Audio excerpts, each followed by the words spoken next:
Hey guys, welcome to success galore में आपका हार्दिक स्वागत है।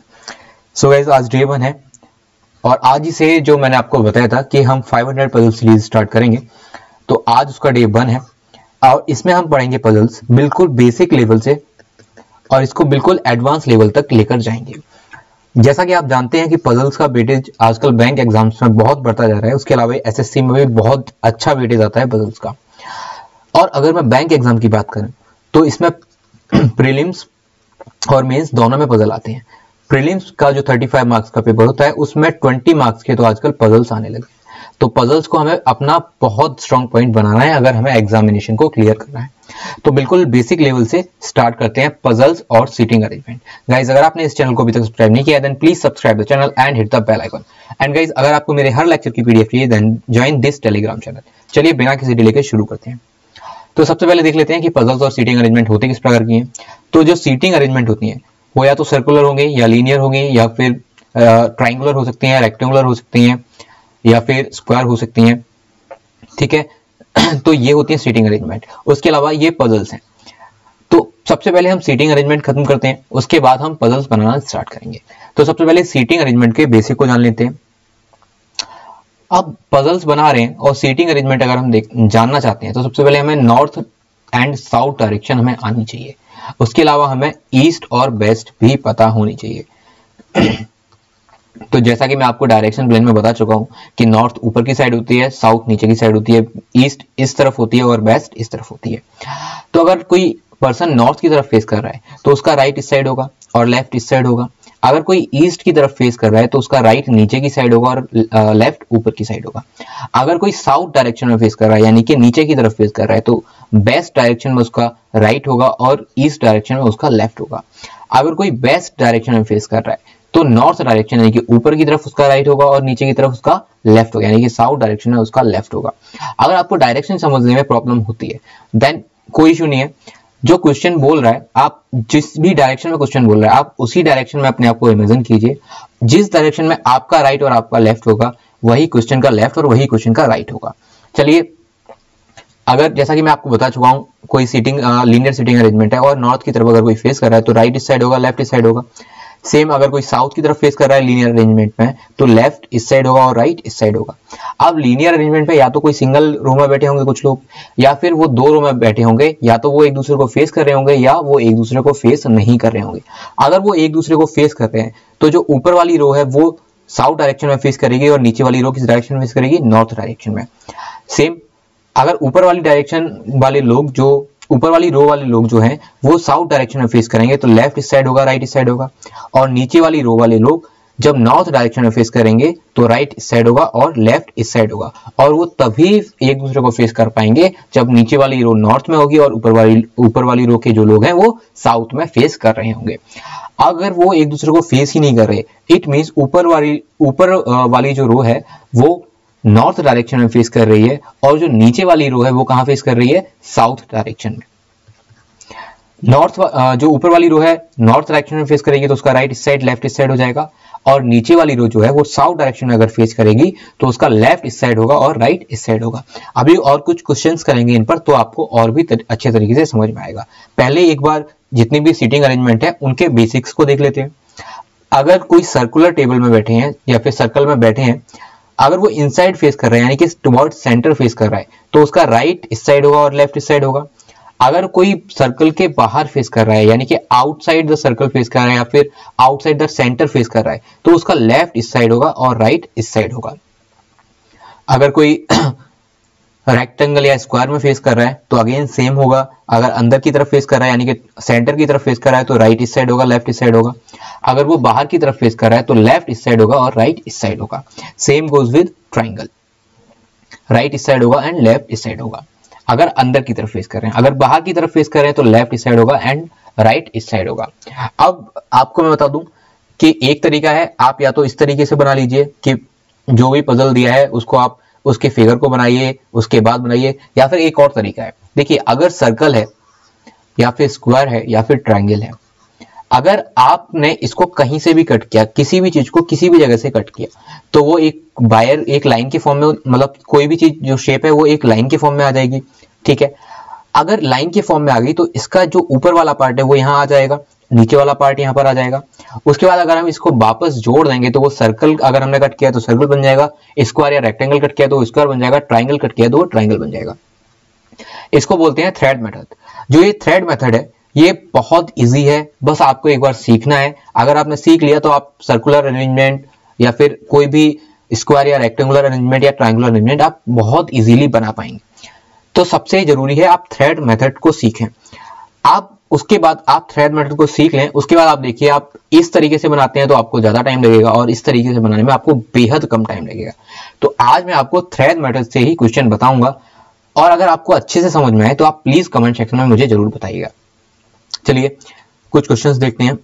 गाइस अगर आप इस वीडियो को देख रहे हैं तो प्लीज आप इस वीडियो को पॉज कीजिए, इस पजल को बनाइए और मैं अगले पेज पर इस पजल को बना रहा हूं। तो इस पजल में बोला क्या है, ABCD EFG and H are sitting around a square table. किसी स्क्वायर टेबल के चारों तरफ ये बैठे हुए हैं, 4 इनमें से बैठे हुए हैं कॉर्नर पर and 4 sit at the middle. It means कोई स्क्वायर टेबल है, 4 लोग उसके कॉर्नर पर बैठे हुए हैं और 4 लोग कहां बैठे हुए हैं, उसकी middle of the side of the table. आगे देखते हैं, the one who sits eight corner faces inside while those who sit at middle face outside। अब जो मिडिल पे बैठे हुए हैं वो आउटसाइड फेस कर रहे हैं, यानी कि बाहर की तरफ फेस कर रहे हैं, और जो कॉर्नर पे बैठे हुए हैं वो अंदर की तरफ फेस कर रहे हैं।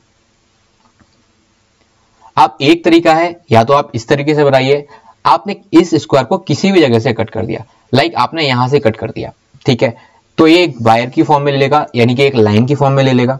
अगर इसने एक लाइन की फॉर्म ली तो इस पर 8 लोग बैठे होंगे, उन्हें बना लेते हैं 1 2 3 4 5 6 7 8, ठीक है।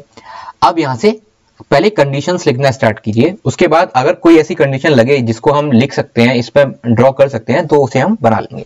देखते हैं, बी से third to left of D, यानी कि डी से थर्ड टू लेफ्ट कौन बैठा है, बी। आगे देखते हैं, H sit second to left of B. H जो है वो सेकंड टू लेफ्ट है किससे, बी से। And G sit third to left of H, जो जी है वो थर्ड टू लेफ्ट है किससे, एच से। आगे देखते हैं, C is an immediate neighbour of B. C जो है वो बी का इमीडिएट नेबर है, यानी कि सी या तो यहां आ सकता है या यहां आ सकता है, but not an immediate neighbour of H. अगर एच का इमीडिएट नेबर नहीं है तो यहां नहीं आएगा, इसी जगह आएगा सी, तो इसे यहीं पर लिख लेते हैं। F is an immediate neighbour of D. जो एफ है वो इमीडिएट नेबर है किसका, डी का, यानी कि एफ यहां भी आ सकता है या फिर एफ यहां भी आ सकता है। E and F doesn't sit at corner. E और F अगर कॉर्नर पर नहीं बैठे हैं तो E और F कहां बैठे होंगे, मिडिल में ही बैठे होंगे। इसको लिख लेते हैं, E और F कहां होंगे, मिडिल ऑफ द टेबल। चलिए, इस कंडीशन में आपको एक चीज अच्छे से समझ में आनी चाहिए। अगर आप यहां पर इस फिगर में बनाएंगे तो आपको देखना पड़ेगा कौन मिडिल ऑफ द साइड बैठा है, कौन कॉर्नर में बैठा है। बट अगर आप इसे थ्रेड मेथड से बना रहे हैं तो आपको बिल्कुल भी नहीं देखना। आप किसी को भी मान लीजिए, यहाँ पर बी की 3 कंडीशन दी हुई है, तो हम बी से स्टार्ट करते हैं। देखिए, बी को अगर मैंने यहां बनाया और ऊपर की डायरेक्शन में फेस करा दिया, किसी भी डायरेक्शन में फेस करा सकते हैं, आंसर आपका सेम आएगा। अगर ऊपर की तरफ हमने फेस कराया तो बी का लेफ्ट इस डायरेक्शन में होगा, यानी कि एच यहां पर आ जाएगा सेकंड टू लेफ्ट, और अगर H यहां आ गया तो C यहां पर आ जाएगा, क्योंकि C B का नेबर है लेकिन H का नेबर नहीं है। अब अगर B को हमने ऊपर की डायरेक्शन में फेस कराया है तो बाकी सारे फॉलो कर जाएंगे, क्योंकि B अगर बाहर देख रहा है तो उसके पड़ोसी अंदर देखेंगे। जैसे अगर B यहां बैठा है तो उसके पड़ोसी अंदर बैठे हैं, अगर B यहां देख रहा है, अंदर की तरफ देख रहा है, तो उसके पड़ोसी बाहर देख रहे हैं। तो ये पूरी कंडीशन फॉलो कर जाएगी, क्योंकि 4 बाहर देख रहे हैं और 4 अंदर की तरफ देख रहे हैं। और ये भी इसी वजह से फॉलो की है क्योंकि कॉर्नर वाले इनसाइड फेस कर रहे हैं और मिडिल ऑफ द साइड वाले आउटसाइड फेस कर रहे हैं, ठीक है। अब आगे देखते हैं, अगर B और H की कंडीशन हो गई, यानी कि ये वाली कंडीशन हो गई, इसे हटा देते हैं। इसके अलावा कोई कंडीशन है, ये देखिए, H से थर्ड टू लेफ्ट G है, H का लेफ्ट इस साइड होगा, यानी कि 1 2 एंड 3, तो G यहां पर आ जाएगा। आगे देखते हैं, B जो है D के थर्ड टू लेफ्ट में बैठा है, यानी कि B को 2 छोड़ के D होगा। केवल मैं आपको कंडीशन समझाने की कोशिश कर रहा हूं। B को 2 छोड़ के यहां पर D तो आ नहीं सकता, तो B को छोड़ के अगर यहां D हमने लिया तो पहले तो हम ये देखेंगे क्या D के थर्ड टू लेफ्ट में B आ रहा है। तो देखिए यहां पर B के 1 2 3 थर्ड टू लेफ्ट में B आ रहा है, यानी कि ये कंडीशन सेट हो गई। और B का इमीडिएट नेबर कौन है, F, यहाँ पर F आ नहीं सकता क्योंकि आप यहाँ पर H है, तो F कहाँ आ जाएगा, F यहाँ आ जाएगा। अब यहाँ पर क्या है, B और E दोनों एक ही डायरेक्शन में फेस करेंगे। अगर वो मिडिल में है तो दोनों आउटसाइड फेस करेंगे। अगर F यहाँ पर आ रहा है तो ये मिडिल में आ जाएंगे और ये कहाँ फेस करेंगे, ये आउटसाइड फेस करेंगे। तो F है तो E कहाँ पर आएगा, E मिडिल में ही आएगा, यानी कि E यहाँ आ सकता है, यहाँ आ सकता है और यहाँ आ सकता है। क्योंकि इन दोनों जगह आ चुके हैं ऑलरेडी, तो E यहाँ पर आ जाएगा।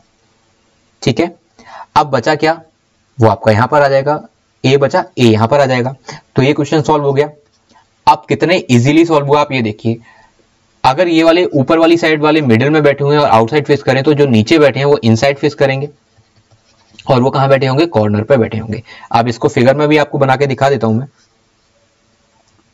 और फिगर अगर आप स्क्वायर या रेक्टेंगल बनाए तो आप उसके अंदर ये पूरी लाइन खींच के आप इसे कट कीजिए। ये आपके लिए बहुत फास्ट रहेगा और एग्जामिनेशन में आपको बहुत फास्ट ही करना होता है विद एक्यूरेसी। तो ये कॉर्नर वाले अंदर देख रहे थे और जो मिडिल ऑफ द साइड बैठे हैं वो बाहर देख रहे थे।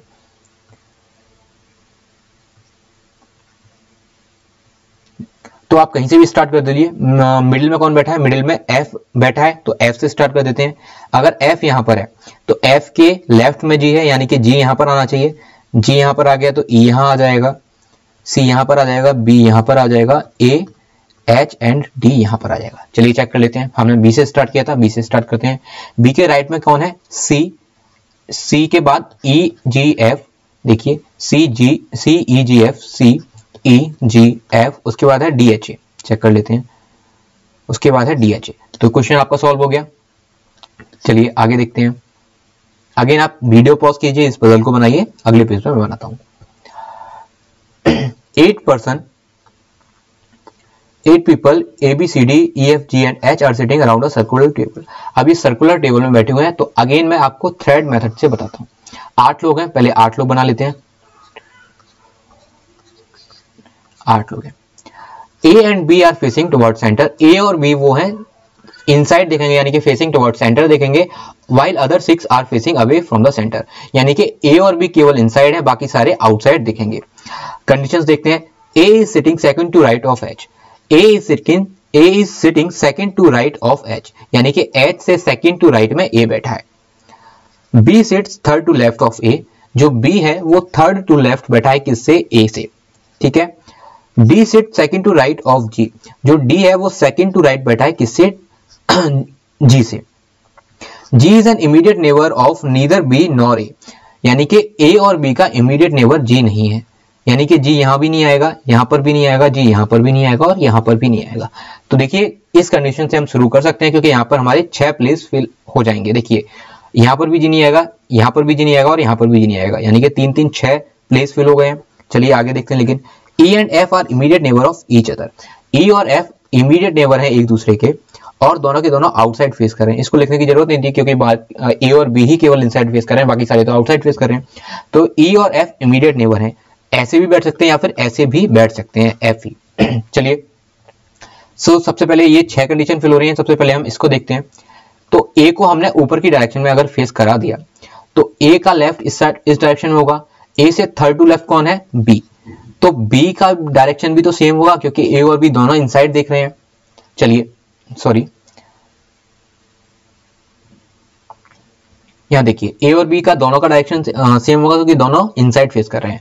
अब G कहां कहां नहीं आ सकता, G यहां नहीं आ सकता, यहां नहीं आ सकता, यहां भी नहीं आ सकता और यहां भी नहीं आ सकता। तो G के केवल 2 जगह बचे। अब G के अगर केवल 2 जगह बचे हैं और G के राइट में सेकंड टू लेफ्ट D होना चाहिए। उसके अलावा अगर ये दोनों ऊपर की डायरेक्शन में फेस करें तो बाकी सारे नीचे की डायरेक्शन में फेस करेंगे, क्योंकि बाकी सारे फिर आउटसाइड फेस करेंगे। ठीक है, तो ऊपर क्या हो गया, इनसाइड हो गया, क्योंकि हमें A और B का पता था इनसाइड फेस कर रहे हैं और बाकी सारे आउटसाइड फेस कर रहे हैं। तो G के राइट सेकंड टू राइट अगर D होगा, तो अगर मैंने G यहां पर लिया, सॉरी G यहां ले नहीं सकते, अगर G यहां पर लिया तो सेकंड टू राइट D ये आ सकता है। यही एक कंडीशन है, क्योंकि अगर हमने G यहां पर लिया तो सेकंड टू राइट इसका D नहीं आ पाएगा, तो G यहां पर नहीं आएगा। चलिए ये वाली कंडीशन हो गई, ये वाली कंडीशन हो गई। अब एक कंडीशन ये है H के सेकंड टू राइट में A होना चाहिए। तो H यहां पर अगर आएगा तो सेकंड टू राइट में A तभी आ पाएगा। ठीक है, ये भी हो गई। तो अब बचा क्या, E और F क्या होने चाहिए, इमीडिएट नेबर होने चाहिए एक दूसरे के। अगर ई और एफ एक दूसरे के इमीडिएट नेबर होने चाहिए, सॉरी यहां पर मैंने ये गलत कर दिया, नीचे की डायरेक्शन में फेस कर रहा है ये, सॉरी। देखिए तो एच यहां पर आएगा तभी तो ये second to left, second to right में आ पाएगा, क्योंकि एच नीचे की तरफ अगर फेस कर रहा है तो इस डायरेक्शन में तो लेफ्ट होगा और इस डायरेक्शन में राइट होगा। चलिए आगे देखते हैं। ई और एफ जो है वो इमीडिएट नेबर है एक दूसरे के। अगर ई और एफ इमीडिएट नेबर हैं तो दो जगह एक साथ होनी चाहिए जो केवल ये दोनों है, तो या तो यहां पर ई आएगा या यहां पर ई आएगा, और एफ भी या यहां आएगा और या यहां आएगा। ठीक है, आगे देखते हैं। आगे सिर्फ एक जगह बची है तो ये देख लीजिए कौन सा बचा है, वो यहां पर आ जाएगा, ए बी सी बचा, सी यहां पर आ गया और क्वेश्चन आपका सॉल्व हो गया। ई और एफ की जगह फिक्स नहीं है, आएंगे इन दोनों जगह, ये कंफर्म है, क्योंकि ई और एफ की सिर्फ एक कंडीशन दी है कि E and F R immediate neighbour of each other, इसके अलावा कोई कंडीशन नहीं दी है। चलिए आंसर चेक कर लेते हैं। बी से स्टार्ट करते हैं। बी के राइट में ई एफ, उसके बाद ए डी एच जी सी, देख लेते हैं। बी के राइट में E F A D H G C, और ये सर्कुलर टेबल में ये अरेंजमेंट है, आप इसे भी देख लीजिए। गाइस अगेन आप इस वीडियो को पॉज कीजिए, इस पजल को बनाइए, उसके नेक्स्ट पेज पे मैं बताता हूं। 7 persons A, E, I, O, U, B, C are sitting in a straight line facing north. एक स्ट्रेट लाइन में बैठे हुए हैं, 7 लोग हैं और सारे के सारे कहां देख रहे हैं, नॉर्थ डायरेक्शन में देख रहे हैं। 1 2 3 4 5 6 एंड 7, सारे के सारे नॉर्थ डायरेक्शन में फेस कर रहे हैं, यानी कि ऊपर की डायरेक्शन में फेस करेंगे। गाइज अगेन आपको ये ऊपर की डायरेक्शन में फेस कर रहे हैं, ये मतलब बनाने की जरूरत नहीं है, मैं सिर्फ आपको समझाने के लिए बना रहा हूं। Not necessary in the same order, यहां से कंडीशन स्टार्ट है, ये देखते हैं। U sit third from right hand, अब लेफ्ट हैंड इस साइड होगा और राइट हैंड इसी साइड होगा हमेशा, तो राइट हैंड से third to E sits third to right, sorry U sit third from right hand, third बैठा है यू, यानी कि यू थर्ड होगा, यानी कि इस जगह आएगा। चलिए आगे देखते हैं। E sit third to right of C, C से थर्ड टू राइट कौन बैठे हैं, ई बैठे हैं। C who is not an immediate neighbour of I और ए, जो सी है वो आई और ए के इमीडिएट नेबर नहीं है, यानी कि आई और ए इन दोनों जगह नहीं आ सकता, यानी कि सी के आसपास आ नहीं सकता, सी का इमीडिएट नेबर नहीं होगा। आई और ए यानी कि A who sit third to left of O, A जो है वो थर्ड टू लेफ्ट है किससे, ओ से। ठीक है, O who is an immediate neighbour of C, O जो है वो इमीडिएट नेबर है किसका, सी का, यानी कि ओ इन दोनों के आसपास होगा, मतलब सी के इमीडिएट नेबर होगा। आगे देखते हैं। U sit between O and E, U जो है वो ओ और ई के बीच में बैठा है, इट मींस या तो ओ यहां पर होगा या ई यहां पर होगा, या ओ यहां पर होगा और ई यहां पर होगा, तभी तो यू उन दोनों के बीच में बैठा होगा। ठीक है, O and E who sits on immediate left of I, E जो है वो इमीडिएट लेफ्ट में है किससे, आई से। अगर ई इमीडिएट लेफ्ट में है तो आई तो इसके फिर तो जो आई की इमीडिएट राइट में आएगा। अगर हम ऊपर वाली कंडीशन देखें तो यहाँ पर ये वाली कंडीशन गलत हो जाएगी, आई केवल यहां आ सकता है तभी ई उसके इमीडिएट लेफ्ट में होगा। चलिए आगे देखते हैं। Neither E nor B sits at any end of the line, E और बी एंड पर नहीं बैठे, ई तो यहां बैठ चुका और ये एंड नहीं है, तो यहां पर बी नहीं आएगा, इस कॉर्नर में बी नहीं आएगा। आगे देखते हैं। There is only one person sitting between I and U, I और यू के बीच में सिर्फ एक इंसान बैठा है और वो ई है। ठीक है, but that person was neither B nor C, again ये कंडीशन लिखने की कोई रिक्वायरमेंट नहीं थी क्योंकि आई और यू के बीच में ई ऑलरेडी बैठा हुआ है। चलिए अब इस क्वेश्चन को अगर ओ, देखिए यहां पर एक कंडीशन ये दी है, ओ के थर्ड टू लेफ्ट में ए होना चाहिए, ओ यहां पर है तो थर्ड टू लेफ्ट में ए यहां पर आ जाएगा, और बी कॉर्नर पे आ नहीं सकता तो बी तो आएगा ही नहीं यहां पर। एक कंडीशन यहां पर ये भी दी हुई है, सी के थर्ड टू राइट में ई है, ई यहां पर है 1 2 3, यानी कि सी के थर्ड टू राइट में ई तभी आएगा जब सी यहां पर होगा, और बचा क्या आपका फिर बी, तो बी यहां पर आ गया, आपका क्वेश्चन सॉल्व हो गया। अगेन अगर ये प्रीलिम्स में आएगा और ये बिल्कुल प्रीलिम्स लेवल के ही क्वेश्चन है तो हार्डली आपको 2 से 2.5 मिनट लगेगा इस पजल को सॉल्व करने में और इसके जो क्वेश्चन हैं उनको भी टिक करने में। चलिए चेक कर लेते हैं। A B C O U E I, A B C O U E I. चलिए अगले पजल पर चलते हैं। So guys this is the end of this video. अगर आपको ये वीडियो अच्छी लगी हो, इन्फॉर्मेटिव लगी हो, then please like the video and share the video. And guys अगर आपने इस चैनल को अभी तक सब्सक्राइब नहीं किया है then please subscribe the channel and hit the bell icon and join this Telegram channel. इस पर आपको मेरे हर लेक्चर की PDF मिल जाएगी। सो गाइज चलिए मिलते हैं अपनी अगली वीडियो में, तब तक के लिए take care, bye bye, God bless you all.